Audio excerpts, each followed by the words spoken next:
আমরা আপনারা অথচ আমরা ছেলে নামাজ পড়ে না তার লাগে 1 নম্বর ইট দিয়া বিল্ডিং বানাইতেছে। বিবি নামাজ পড়ে না, পর্দা করে না, তার জন্য 1 নম্বর কাঠ দিয়া সোফা বানাইতেছে। আহা, কোন ডাকাইতের লাগে কি বানাইতেছে? হায় হায় মুসলমান, এত বড় অসভ্যের জন্য কেন বানাচ্ছে? ওরা তো মাটিতে শুইতে দিল বেজ্জতি। ঠিক, আমরা আপনার 4 রুমের একখান ঘর কইরা বেটা বাবুরি কথা কয় দে মনে যেন নাকি দিয়ে কয় না মুহি দিয়ে কয়, টের পায় না। আপনি একটা উল্টে গেলাইছেন বিল্ডিং একখান কইরা। আশ্চর্যগত অহংকার। 4 রুম করছে। আমার একজনে বলতেছে, হুজুর 4টা রুম করছি, 4টার ভিতরে লগে বাথরুম দিছি। বাপরে কি কারবারও!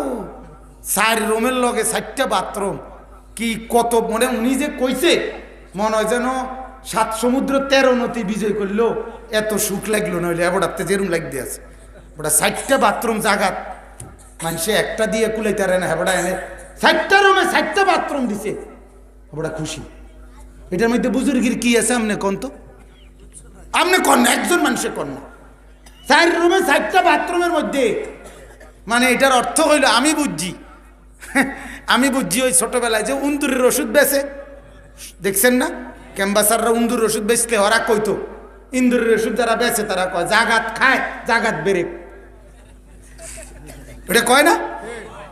এ বেটা এটা বুঝাইছে আমার জিফুত নাতি নাতনি বউ বাচ্চা বাত জেনে খাইবো এনেই বেড়ে এনেই বাথরুম খাইবো জেনে সারবো হেনে থুইবো হেনে, এটাই ওনার সুখের কথা।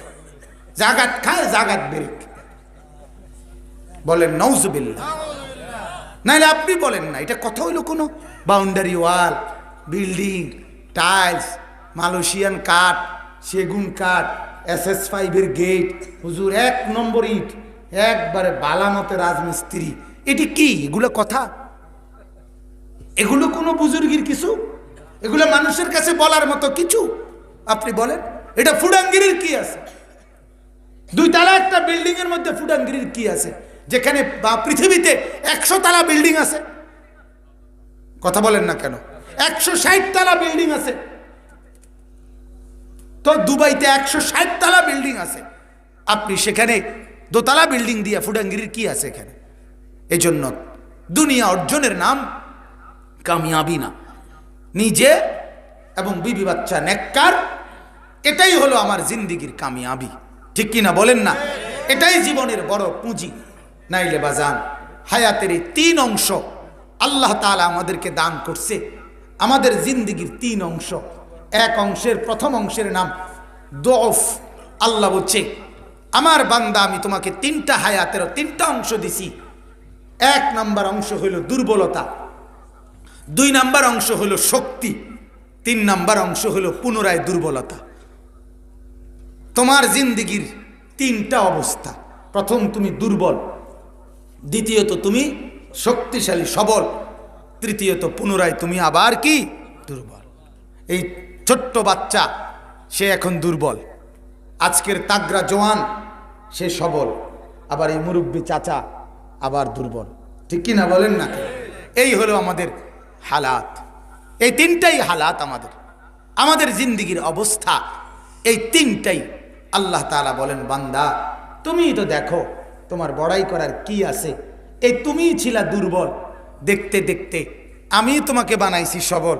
দেখতে দেখতে তোমার হাজারো বুদ্ধি, দুনিয়ার সব যন্ত্রপাতি মেশিন আদি, দুনিয়ার সব ভাত মাছ, দুনিয়ার সব ভিটামিন ABCD সব থাকার পরেও আমার কুদরতে তুমি হয়ে যাচ্ছ অটোমেটিক আবার বৃদ্ধ দুর্বল। ঠিক কি না বলেন? আপনারা যারা বুড়ো হয়েছেন, আপনারা ভাতের অভাবে বুড়ো হয়েছেন কে? কথা কন না চাচা, ভাতের অভাবে। হ্যাঁ, জোয়ান কালে ভাত খাইতেন পারছেন না দেখা অন বুড়ো হয়ে গেছেন। কথা বলেন, এ কারণে দুর্বল হয়েছেন না? ভাতের অভাবে দুর্বল হন। মালিকের ফয়সালা। কার ফয়সালা বলেন না? আল্লাহ তাআলা বলেন দেখো তোমার চতুর্দিকে। এটাই আমি এবার আয়াতগুলোর তর্জমা বলি, তাইলে ইনশাআল্লাহ আমার কথা শেষ হয়ে যাবে।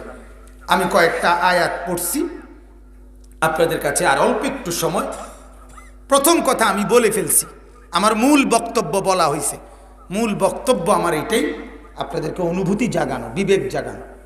একটা মজমার মধ্যে যদি 200 লোকও থাকে, এখানে যদি 200-300 মানুষও হয়ে থাকেন, 2 জনের কলিজার মধ্যেও যদি এই বিবেকটা জাগে যে আসলে আমি আমাকে চিনি নাই, আপনি শুধু সম্পদ, দালান, বিল্ডিং, বউ বাচ্চার কসমেটিক্স, ফার্নিচার, ঘরের আলমারি, এটির হিসাব মূল হিসাব না। আপনার বিবি বাচ্চার নেককার এবং বদকার, এটা হলো মূল হিসাব। ঠিক কিনা বলেন না কেন? আপনি বলতেছেন সোফা এটা সেগুন কাঠ, তাহলে সোফা এত মজবুত, আপনার ছেলেটা কেন এত অসৎ? সোফা 1 নম্বর, ছেলেকা 3 নম্বর। কথা বলেন না কেন? আপনার ঘরের ফার্নিচার এত হেভি, আপনার ঘরের ডাইনিং টেবিলের কাঠ এত দামি শক্ত কাঠ, আপনার বিবি কেন এত বেহায়া? তাইলে কি বোঝা গেল? আপনি সোফা চিনছেন, বিবি চিনেন নাই। আপনি খাট চিনছেন, আপনি সন্তান চিনেন নাই। যেটাকে কদর করা দরকার ছিল আপনি সেটার কদর করেন নাই, যেটা কদর না করলেও চলতো ওটারে খুব যত্ন নিছেন। এই সোফা এটা যদি পৃথিবীর সবচেয়ে সেরা কাঠ দিয়েও বানায়, পরবর্তী 30 বছরের ভিতরে 20 বছরও লাগবে না, এটা থাকবে না ওই ঘরে। সবাই 20 বছর পরের জেনারেশন বলবে ইডি ওনার চলে না, দিহালাও। মজবুত হইলেও রাখতো না, কবে ইডি এই মডেল ওনার চলে। কি বলেন? এটাই হলো দুনিয়া। আমার জ্যাঠা, আমার দাদা মারা গেছে 17-18 বছর হবে। আমার দাদা, আমার জ্যাঠা এখনো বাইচা আছে, বড় জ্যাঠা, আমার দাদার বড় ছেলে। আমার আব্বা নাই, কিন্তু আমার জ্যাঠা আছে বাইচা। আমি জ্যাঠারে বলছিলাম, জ্যাঠাই তো কোন আপনারা নাকি? তো জ্যাঠা বললাম, আমার দাদা যে মারা গেল আজ 17-18 বছর আগে। আচ্ছা জ্যাঠা, আমার দাদার রেখে যাওয়া, আমি জানতাম আমার দাদা 10 গ্রামের মধ্যে নামি দামি মানুষ ছিল, পয়সাওয়ালা জমিদার, মানে জমিওয়ালা আর কি, সম্পদওয়ালা। আমার দাদার বাড়িতে খেরের ফাড়া ছিল, বিরাট বড় নাম করা গরু, ওই যে হালের বলদ, নাম করা ছিল হেরা, বুঝছেন নি কথাটা? মানে পয়সাওয়ালা পরিবার ছিল।